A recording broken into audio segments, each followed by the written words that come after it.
So let's look at the critical steps that are needed to operationalize this framework of social contract.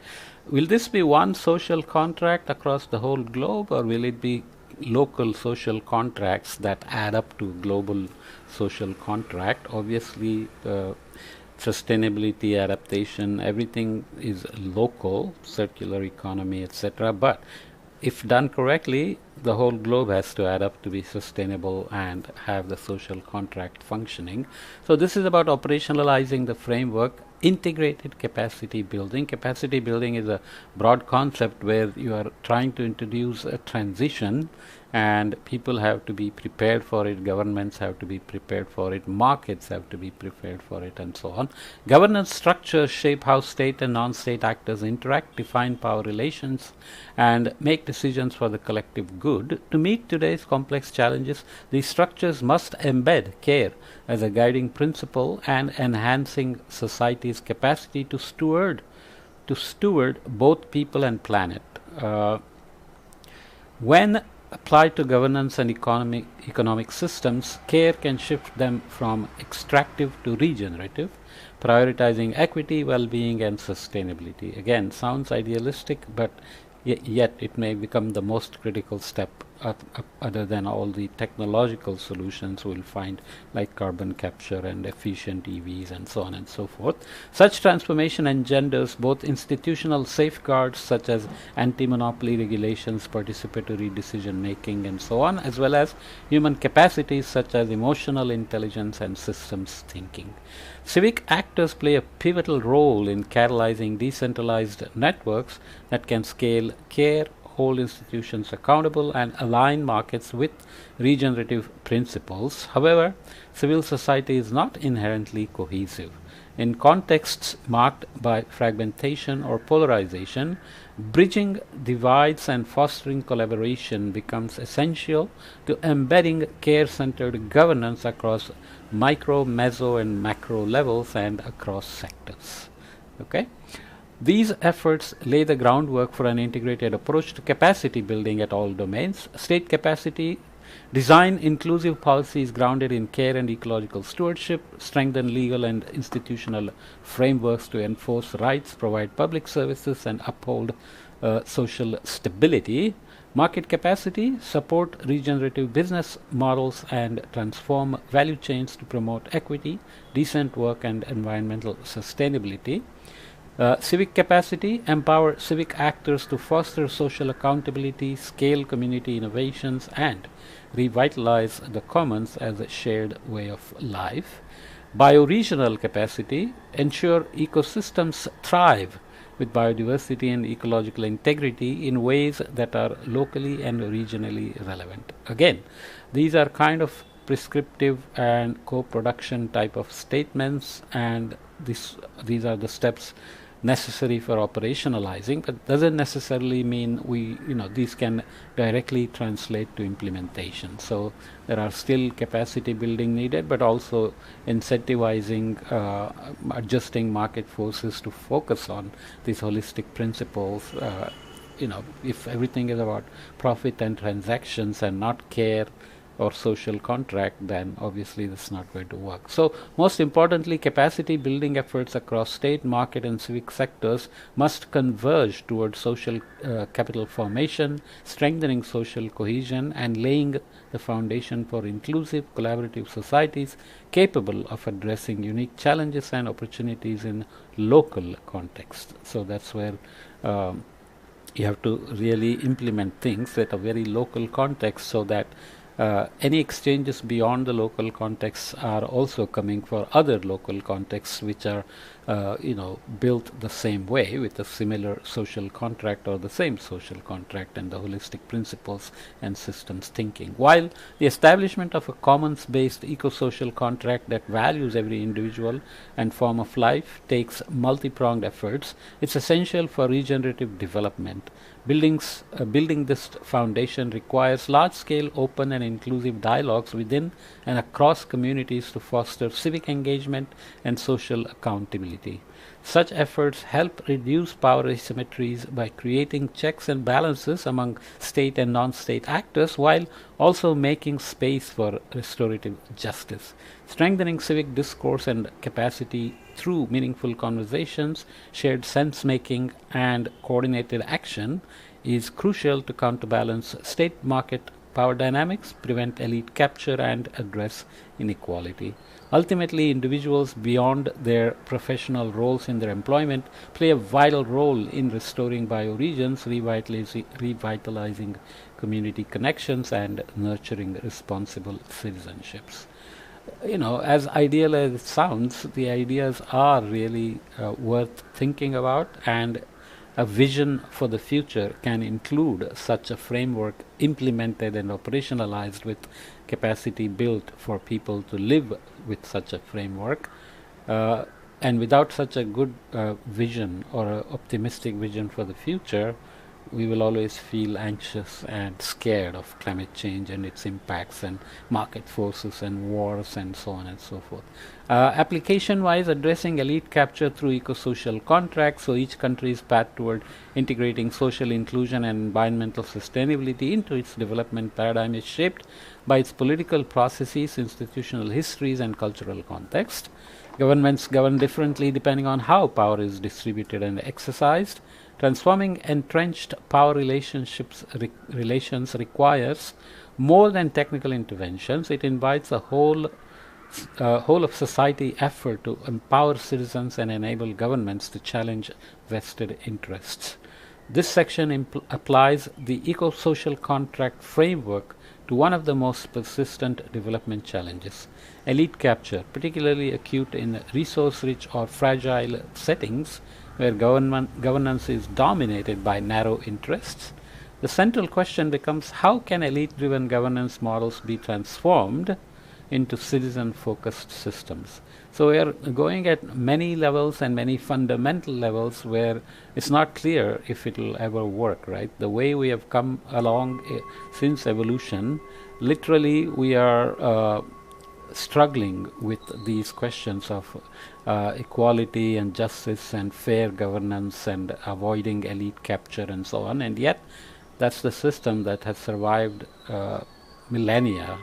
And even though democracy has become more and more dominant across the globe, it's a mix of still many strong men in power and so on and so forth. The eco-social contract reframes this challenge by addressing not only technical gaps but also the structural and I'm getting a persistent phone call. Let me take it. Oops.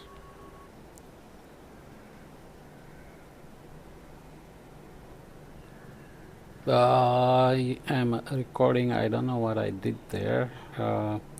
Let me, continue. I think I'm recording. Yeah. If there is a gap somehow, then I'll cut it out. But basically, I was getting a call about my appointment, so I had to take it.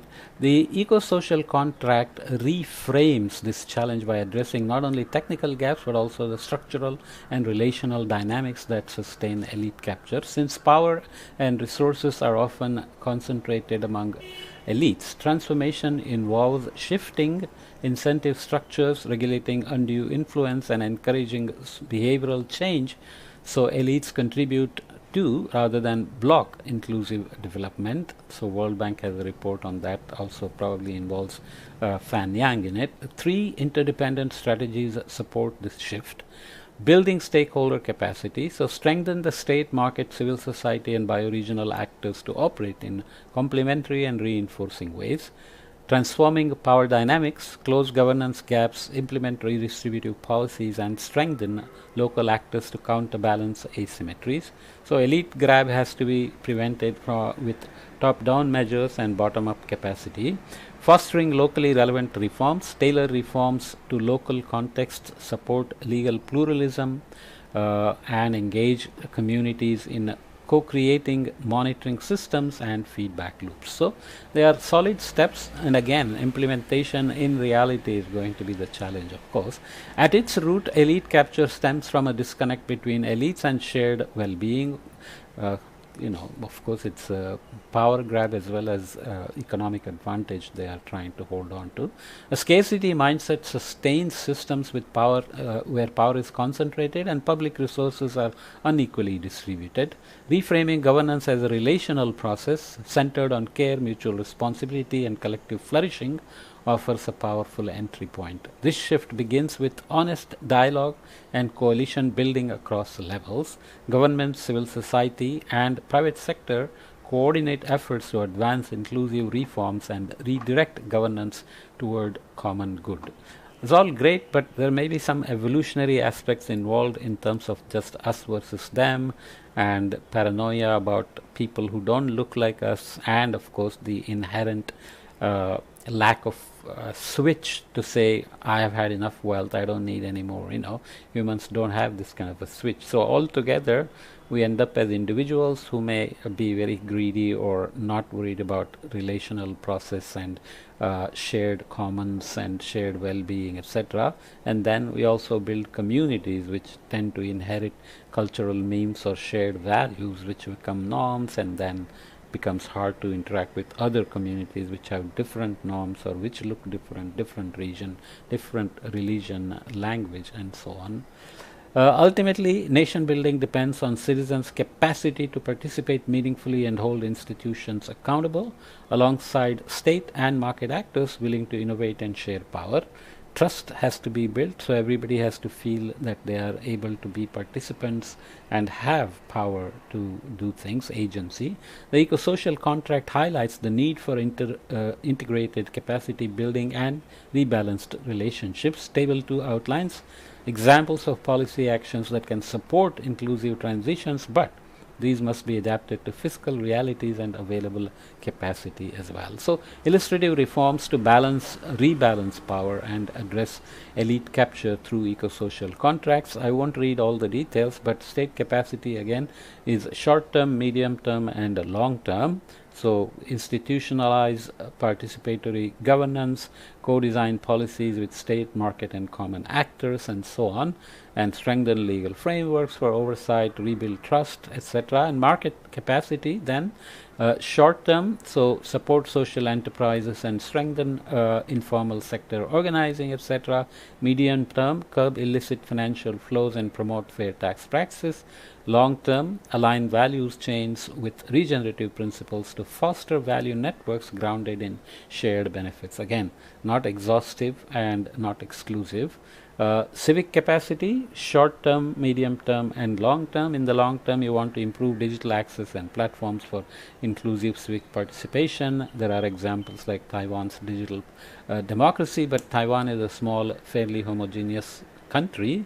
Will this work for a very diverse country like, let's say, India or the US and so on?